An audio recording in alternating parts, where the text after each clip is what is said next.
अरे भाई साहब, ये तो बहुत ही ज़्यादा साउंड आ रहा है साइकिल से। यार ये नॉइज़ का प्रॉब्लम होता है ना, साउंड का प्रॉब्लम जब होता है तो बहुत ज़्यादा ख़राब लगता है। कहाँ से आ रहा है, कहाँ से आ रहा है? यार कस्टमर ने दिए कि इस भाई नॉइज़ का प्रॉब्लम आ रहा है। देखिए ना मिस्त्री जी, साइकिल तो चला करके देखे, वाकई में बहुत ही अच्छा खासा साउंड का प्रॉब्लम आ रहा, नॉइज़ का प्रॉब्लम आ रहा है। लेकिन कहाँ से आ रहा है, मेन तो प्रॉब्लम ये है। ये पकड़ाए तब तो समझ में आएगा कि हाँ, इसका प्रॉब्लम का सलूशन ये रहेगा, नॉइज़ यहाँ से रिमूव होगा। साउंड बहुत ही गजब का आ रहा है, कहाँ से आ रहा होगा? ये सोकर हो गया और यह जॉइंट हो गया सोकर का, यहाँ से मूविंग करता है ना। एक बार और ट्राई करते हैं कहाँ से आ रहा साउंड का प्रॉब्लम। ओहो, फाइनली समझ में आ गया। ये सोकर का जो है साउंड का प्रॉब्लम कहाँ से आ रहा है, नॉइज़ का प्रॉब्लम। इसे अब जो है रिमूव करना पड़ेगा, चुटकियों में हो जाए कोई दिक्कत नहीं है यार। सो दोस्तों, आपके पास किसी भी कैटेगरी का साइकिल हो, सिंगल शॉकर वाली हो या फिर डबल शॉकर वाली हो, इस तरह से अगर साउंड का प्रॉब्लम आ रहा है, नॉइज का प्रॉब्लम आ रहा है आपका साइकिल से, तो आप इजीली अपने घर में जो है चुटकियों में ठीक करना मेरा गारंटी है दोस्तों आप लोग से। जैसा कि जानते हैं आप लोग, हम एक साइकिल मैकेनिक है और हमारे चैनल पे आप लोग को साइकिल रिलेटेड नॉलेजफुल वीडियो मिलता है। तो जैसा कि ये साइकिल देख रहे हैं, तो एक डियर कस्टमर का हमारा ये साइकिल है, तो उन्होंने दिए, बोले राजू जी देखिए ना, ये साइकिल से जो है नॉइज का प्रॉब्लम आ रहा, साउंड का प्रॉब्लम आ रहा, कैसे ठीक होगा? तो हम बोले भाई साइकिल आप दीजिए अपना, हम चला करके देखेंगे, तभी तो हम इसका सोल्यूशन निकाल पाएंगे कि साउंड का प्रॉब्लम, नॉइज का प्रॉब्लम किस जगह से आ रहा है। बिना देखे हुए तो हम समझ नहीं पाएंगे। तो फाइनली ये साइकिल लेने के बाद, हम चलाने के बाद समझ पाए कि ये साउंड का प्रॉब्लम, नॉइज का प्रॉब्लम शॉकर का किस जगह से आ रहा है और कैसे परमानेंटली रिमूव होगा ये नॉइज का प्रॉब्लम, साउंड का प्रॉब्लम। तो आइए आप लोग को दिखाते हैं और अच्छे से बताते हैं। वीडियो को लाइक कर दीजिएगा, चैनल को सब्सक्राइब कर लीजिएगा नॉलेजफुल वीडियो देखने के लिए। तो चलिए आप फटाफट हम अपना साइकिल दुकान चलते हैं, साइकिल को लेकर के और नॉइज का जो प्रॉब्लम है उसे रिमूव करते हैं। आइए आप लोग भी मेरा साथ में। सो दोस्तों, सबसे पहले आप लोग ये चीज को समझे, अगर आपका शॉकर वाला साइकिल में नॉइज का प्रॉब्लम, साउंड का प्रॉब्लम आ रहा है, तो इधर आइए, सामने में आप लोग देखिए यहाँ पर, ठीक है, शॉकर में ये देखिए साउंड का प्रॉब्लम आ रहा है और शॉकर भी देखिए इसका लूज बता रहा है, ठीक है, ये देखिए शॉकर भी लूज बता रहा है। तो सबसे पहले आपको क्या करना है, ये शॉकर को टाइट करना है, ये देखिए, ठीक है, जैसा कि देख रहे हैं। तो टाइट कैसे करना है, आपको दो स्पेनर का जरूरत पड़ेगा। एक आपको 13-12 नंबर का स्पेनर का जरूरत पड़ेगा, आपको मंकी प्लायर का जरूरत पड़ेगा। अगर आपके पास ये दोनों ही स्पेनर है तो बहुत ही अच्छी बात है, अगर नहीं है तो हार्डवेयर शॉप में आपको दोनों ही स्पेनर मिल जाएगा। अगर दोस्तों आपको हार्डवेयर शॉप में नहीं मिलता है या फिर आपका हार्डवेयर शॉप थोड़ा सा दूरी में है और आप चाहते हैं कि हम ऑनलाइन ऑर्डर कर ले, तो ऑनलाइन पे थोड़ा सा कॉस्ट ज्यादा बैठेगा। ये दोनों ही टूल का बाय लिंक हम डिस्क्रिप्शन में दे दिए, आप लोग वहां से इसे खरीद सकते हैं।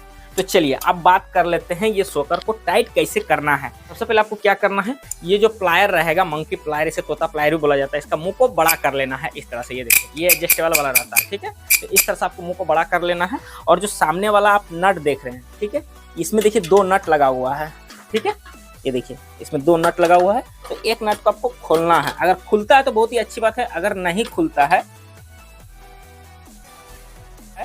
तो फिर कोई दिक्कत नहीं दोस्तों। ये देखिए एक नट हमारा खुल गया है, इसे आपको इस तरह से लूज कर देना है। उसके बाद आपको क्या करना है, इस तरह से जो है, अगर शॉकर लूज रहेगा तो इस तरह से आपको कैरियर को उठाना है। ये देखिए कैरियर हम उठा दिए, ठीक है, ये देखिए ये आपका स्प्रिंग लूज हो गया और इसको आपको इस तरह से टाइट करना है, ठीक है। ये आपका शॉकर टाइट का प्रॉब्लम फिक्स हो गया आपका। ये देखिए शॉकर भी आपका फिक्स हो गया, ये देखिए शॉकर हमारा क्लियर हो गया जैसा कि देख रहे हैं। उसके बाद आपको ये जो एक्स्ट्रा नट रहेगा, ये नट को आपको टाइट कर देना है।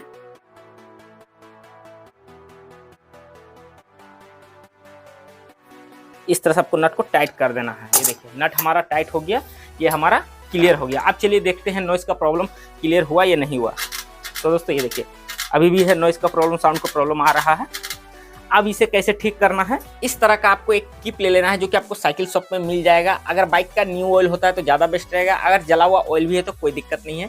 तो आपको क्या करना है, टाइम टू टाइम अपना साइकिल में ऑयलिंग मेंटेनेंस का ध्यान देना है, जो कि हम हर एक वीडियो में बोलते हैं। तो अब आपको क्या करना है, ये शॉकर का जो आप बोल्ट देख रहे हैं, ठीक है, शॉकर जहाँ पर फिक्स किया हुआ है बोल्ट के जरिए से, ये सब जगह में आपको ऑयलिंग कर देना है इस तरह से। ये देखिए अच्छे से ऑयलिंग करना है दोस्तों। ये देखिए यहाँ पर हम ऑयलिंग कर, अब सामने तरफ में इस तरफ ऑयलिंग कर दिए, उसके इस तरफ ऑयलिंग कर दिए, नट में भी यहाँ से ऑयलिंग कर दिए। अच्छे से ऑयलिंग कर देना है आपको, बाकी एक्स्ट्रा जो ऑयल रहेगा उसे आप कपड़े का मदद से रिमूव कर दें। ये देखिए अब चलिए देखते हैं नॉइज का प्रॉब्लम गया या नहीं गया, इसका साउंड का प्रॉब्लम आ ही रहा है या फिर चल गया। तो दोस्तों अभी भी देखिए साउंड का प्रॉब्लम आ रहा है। अब क्या करना है आपको, ये देखिए जैसा कि देखें ये दोनों ही जगह में हम ऑयल डाल दिए, ठीक है। अब स्प्रिंग के ये सामने वाला जगह में ऑयल करना है, ठीक है। अच्छे से ऑयलिंग कर देना है, यहाँ पर भी इस जगह में भी ऑयलिंग कर दिए। उसका अंदर का जो आपका ये रहेगा सस्पेंशन वाला रड रहेगा उसमें आपको ऑयलिंग कर देना है। फिर ये आपको नट में कर देना है ऑयलिंग शॉकर वाला, ठीक है। ये चारों तरफ फुल शॉकर में हम ऑयलिंग कर दिए। अब दोस्तों यहाँ का जैसा कि जॉइंट देख रहे हैं, ठीक है। जब हम लोग साइकिल को चलाते हैं तो यहाँ से जो है शॉकर मूव करता है। आपको ये जो मूविंग का जगह है यहाँ पर आपको ऑयलिंग करना है, अच्छे से ऑयलिंग करना है। एक बार हम ऑयलिंग कर दिए, ऑयलिंग करने के बाद फिर आपको इस तरह से चलाना है। ये देखिए ये हो गया। उसके बाद फिर आपको एक बार ऑयलिंग कर देना है इस तरह से। ऑयलिंग करने के बाद दोस्तों ये जो बोल्ट रहेगा, ठीक है, ये जो नट रहेगा इसे आपको इस तरह से खोलना है। ये थोड़ा सा हार्ड टाइट किया हुआ रहता है, इसे आपको हिसाब से खोल लेना है। ये देखिए हम खोल लिए। इसे आपको खोलना नहीं है, पूरा लूज करना है सिर्फ। ये देखिए ये हम लूज कर दिए, जैसा कि देख रहे हैं ये हमारा लूज हो गया। लूज करने के बाद एक बार आपको फिर से ऑयलिंग कर देना है ताकि ऑयल अंदर तक चला जाए, ठीक है। ये हमारा ऑयल हो गया। अब फिर से हम चला के देखते हैं। तो दोस्तों ये देखिए साउंड का प्रॉब्लम फुल रिमूव हो गया है, जरा सा भी नॉइस का साउंड का प्रॉब्लम नहीं आ रहा है। ये देखिए आप लोग का सामने में है। ये देखिए ये हमारा हो गया क्लियर। अब क्या करना है दोस्तों, क्लियर करने के बाद एक बार आपको फिर से सभी जगहों में अच्छे से ऑयलिंग कर देना है इस तरह से, जिस तरह से हम आप लोग को दिखाएं बताएं। हाँ दोस्तों एक चीज़ और क्लियर करेंगे, अगर नॉइस का प्रॉब्लम आ रहा है, अगर रिमूव इस तरह से हो जाता है तो बहुत ही अच्छी बात है। अगर नहीं हो रहा है इतना प्रोसेस कंप्लीट करने के बाद भी, तो एक काम और आपको करना है, आपको दोबारा ये नट को लूज करना है अच्छे से। अगर आप थोड़ा सा लूज किए हैं तो ठीक है, फिर से आपको एक बार और थोड़ा ज़्यादा लूज करना है इस तरह से। लूज करने के बाद ये नट में भी, ये बोल्ट में भी आपको ऑयलिंग कर देना है और अच्छे से एक बार और आपको ऑयलिंग करना है और 2-3 बार आपको मूव करके देखना है और फिर ऑयल डालना है, मूव करके देखना है और ऑयल डालना है। इस तरह से आपका नॉइस का प्रॉब्लम परमानेंटली रिमूव हो जाएगा। फिर दोबारा कभी भी फ्यूचर में नॉइस का प्रॉब्लम नहीं आएगा। अगर आप चाहते हैं फ्यूचर में कभी भी नॉइस का प्रॉब्लम ना आए तो हमेशा आपको ऑयलिंग मेंटेनेंस का ध्यान देना पड़ेगा। किसी भी कैटेगरी का साइकिल आपके पास में शॉकर वाली तो सेम प्रोसेस रहेगा दोस्तों, इजीली नॉइस का प्रॉब्लम क्लियर हो जाएगा। और ये जो नॉइस का प्रॉब्लम आता है दोस्तों इसी जगह से आता है, किसी भी कैटेगरी का साइकिल हो इसी जगह से नॉइस का प्रॉब्लम आता है, अदरवाइज और कहीं से नहीं आता। मेरा इसका गारंटी है दोस्तों, क्योंकि ये हम प्रैक्टिकल एक साइकिल में नहीं किए, कम से कम 50 साइकिल में कर चुके हैं। जैसा कि आप लोग जानते हैं हम एक साइकिल मैकेनिक है, तो इसी बात पर वीडियो को लाइक कीजिए, चैनल को सब्सक्राइब कीजिए अगर नहीं किए हैं तो, और हाँ शेयर जरूर कीजिए, क्योंकि जिस तरह से वीडियो आपका काम आया उस तरह से अदर व्यक्ति का भी आएगा। तो चलिए फिर मिलते हैं नेक्स्ट एक अनदर नॉलेजफुल वीडियो में। तब तक अपना ध्यान रखें। जय हिंद जय Bharat. Thanks for watching this video. और हाँ दोस्तों ये बोल्ट को टाइट करना बिल्कुल ना भूलें, ये बोल्ट को टाइट जरूर कर दीजिएगा। जिस तरह से आप खोले उसी तरह से टाइट होगा इस तरह से। ये देखिए अगर प्रॉब्लम करता है तो पीछे साइड से आपको थोड़ा सा पकड़ लेना है उंगली की मदद से इस तरह से, ठीक है, इजीली हो जाएगा। थोड़ा हाथ गंदा होगा तो कोई बात नहीं है। ये देखिए ये हमारा फुल टाइट हो गया, थोड़ा सा और बाकी।